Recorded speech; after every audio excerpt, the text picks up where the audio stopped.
So I love modelling as much as the next person. I think that'd be fair to say. Like, I spend loads of my time using modelers, whether it's an HX Stomp, a Helix, fractal stuff. Lately, the Hotan Ampero Stomp 2, Kemper. I've been playing a Kemper since about 2015. I think all of this stuff is really, really useful. And then you go, and today I plugged into the Mesa Lonestar. This is the proper 100-watt version. I'm just plugged into the clean channel with a tube screamer, and suddenly I'm thinking, like, this is better, right? And I just sent a text to BB, David Beebe, friend of the channel, connoisseur, drinks whiskey sometimes, occasionally, right?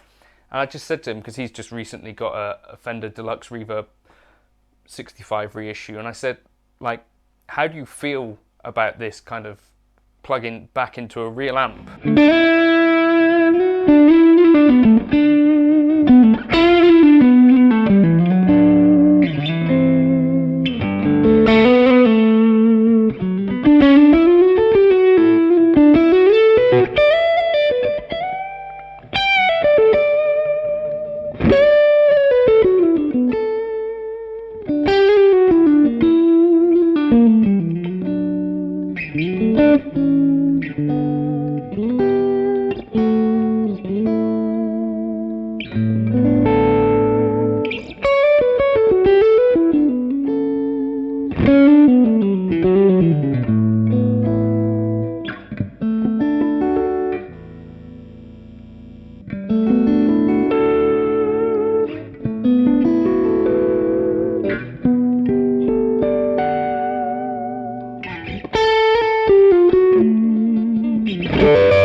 And he put it quite disgustingly, and he suggested that it was kind of like, if you're given the opportunity to use a condom or not, you know, which you would do.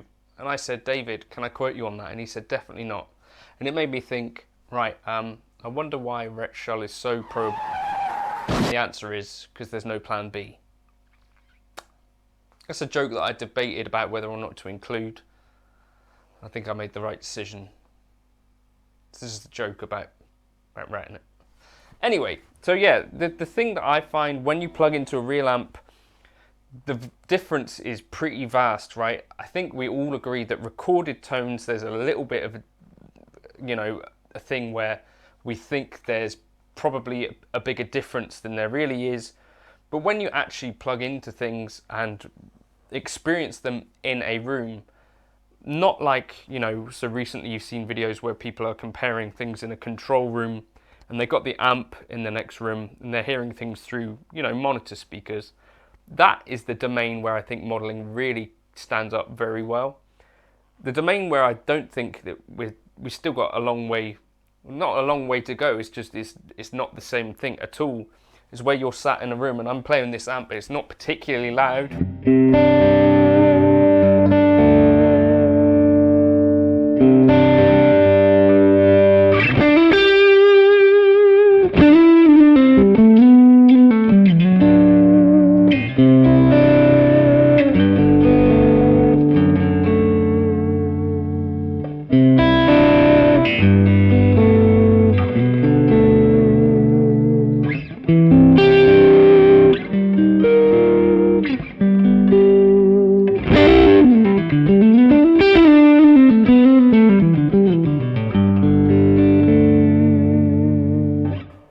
It's not without its problems though, right? So two issues that come to mind for me when I do this sort of thing.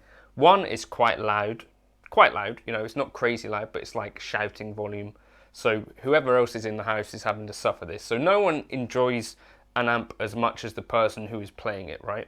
For everyone else, probably they'd rather you were using a modeler to some extent. Or maybe just stop playing altogether, maybe. Then the other point is that, so for me, when you have these things louder, it's much less easy to tell what's actually happening. So for me personally, I found that when I've been recording with a real amp, because things are louder, I don't hear as much when there are tuning issues. So for instance, you might record a solo and you're thinking, I really like the tone of that in the room and stuff, and then you come back to it and you think, actually, like, my pitch was kind of off for that entire thing. I should have tuned the guitar beforehand. And equally, the other thing that happens is that it's quite difficult to hear, you know, without going back between the amp and the computer, hearing what your recorded tone is actually going to be like. And that is the thing that Joe Satriani was talking about, where you realize that microphones aren't ears, and, you know, microphones you don't place sort of in front of the amp 3 foot up in the air facing away from the amp. Like, it is a very much a different kind of experience when you hear it back through a mic, right? I think we've all had that as an experience, but I still think there's just something so much more fun about having the sound of an amp where it's feeling kind of like the bass stuff, right? The bass stuff, you feel it in your legs, it fills the room, it reflects off of the room. I guess depending on how loud and how much gain you're using, you get a bit of kind of stuff coming back through the pickup.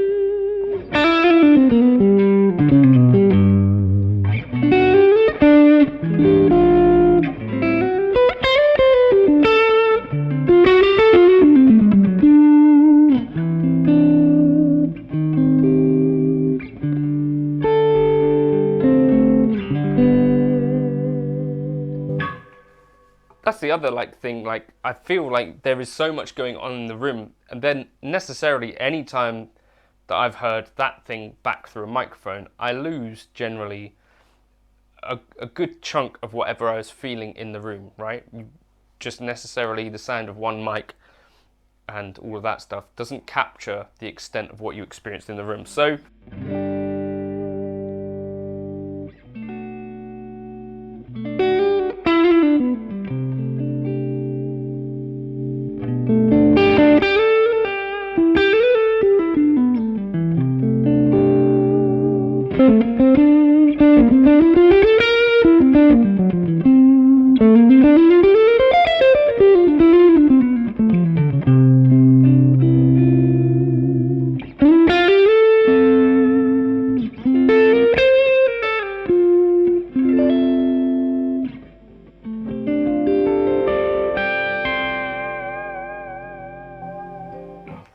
a tube amp's almost always better in the room.